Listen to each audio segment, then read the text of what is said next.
Hey guys, how's it going? It's Invicta TV here, and I'm doing this play-by-play. This is an actual double carry that I was doing, the first card of the weekend. I did end up failing the card by the end of it, but oh well, oh well. I'm carrying my girlfriend in a raffle.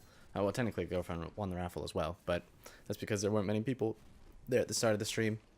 Now, I knew this guy was going to throw his nades as soon as I pushed, and I kind of was trying to bait them out right there. I knew I wasn't going to stay pushing in, and I did end up getting them baited out. And then pulled back. I think they're flanking. Too big a risk. I didn't end up taking any damage off that play. So definitely good on that. But here we go. This is the #1 tactic right here. It's so flipping easy.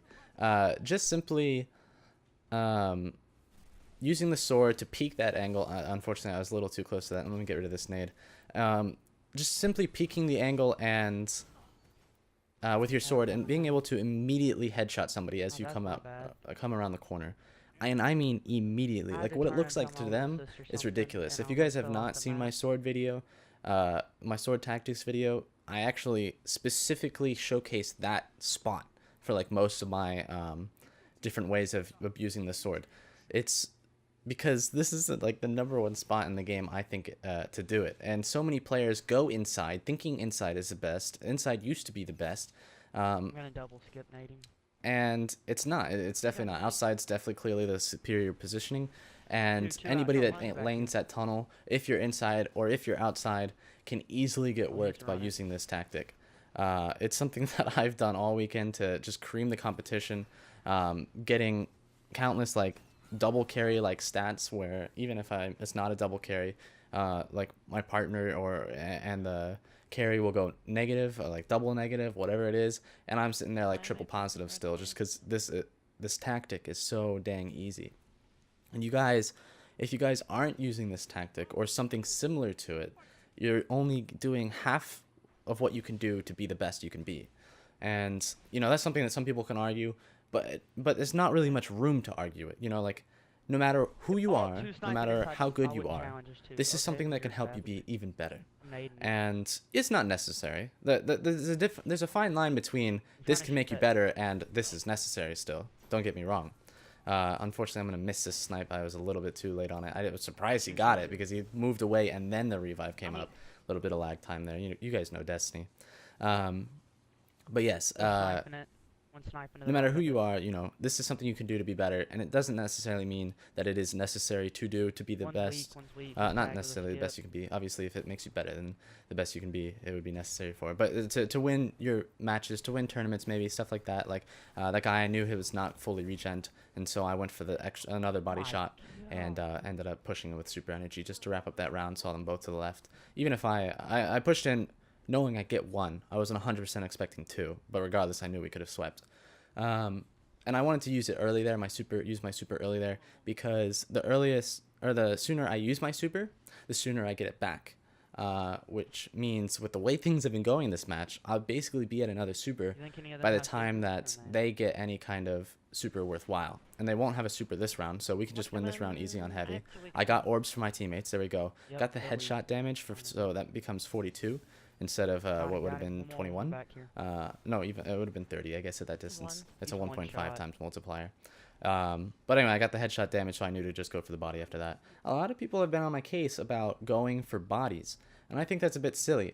I understand it's salt-inducing for sure, but like, I put my pre-damage into you with that first shot. I'm not gonna go for your head after that.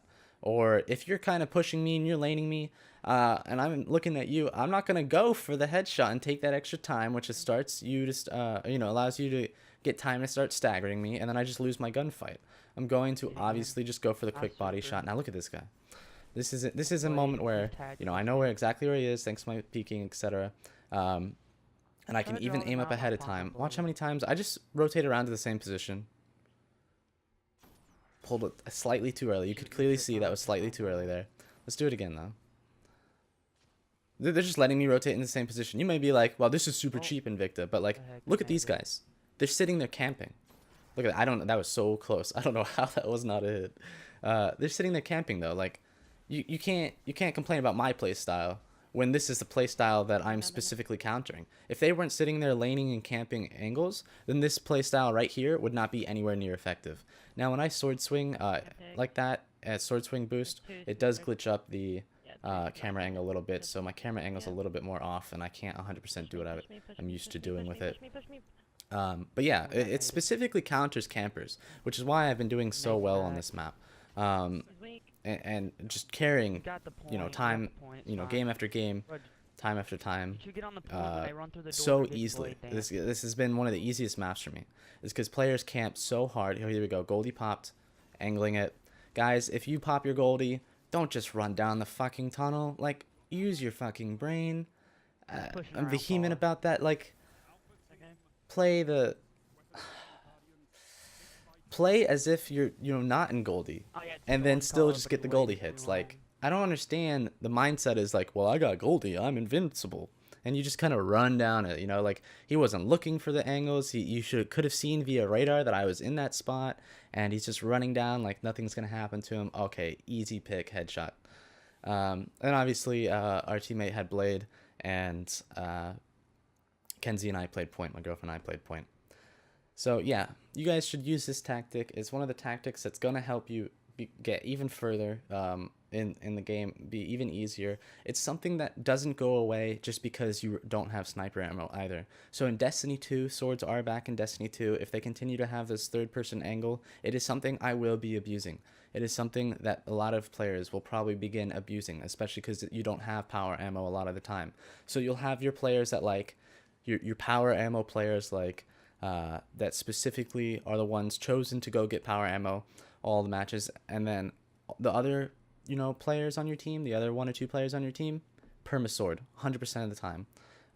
Even grabbing power ammo with your sword, because only one person gets power ammo per box, isn't a bad idea, because swords are not even terrible weapons when against opponents that only have primary. So as I'm saying, yeah, this tactic isn't gonna go away.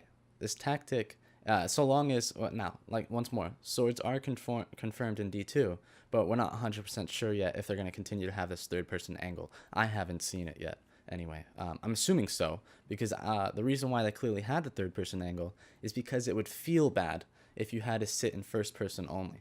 It would not look as pretty. It would not feel as good. And, Bungie is very much about how things feel, how things look as you play. They go for the aesthetics. They go for that easy, intuitive feeling, and that's something I feel like I can count on. And so this tactic isn't going to go away. This tactic is something you can use no matter who you are.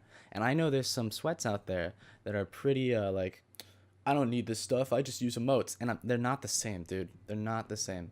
And I know some sweats out there that'll never probably pick this shit up, that probably should. Or when they do pick it up, they'll be like, no, I was never against it. And they always like were against it because like somebody else is telling them that this is what they can do to be better. But, it's putting ego aside, this is one of the best things you guys can learn now to become the best you can be later. And if it ends up going away, oh well. At least you have this little period now where you can start becoming a better player and getting used to button clicks, getting used to reaction times, and opening your mind a little bit more. Without further ado, guys, so this is Invicta TV. Hope you guys enjoyed the play. This is the #1 tactic, I call it, especially for this map. I've been killing it with ease, and I hope you guys enjoy. So, until next time, everybody, I'm out. Bye. Hey guys, I wanted to take the time to say that I finally got my subscribe button over on twitch.tv/invicta_TV. If you're interested, you can subscribe for $5 a month or for free with Twitch Prime. This gives you a one-way ticket to hop into games with me, be it Destiny or otherwise, as well as gets you into sub-only raffles or extra chances on all raffles for events like Trials. Thank you to everybody who takes the extra miles, and I appreciate every single one of you. I hope to see you in stream, Guardians.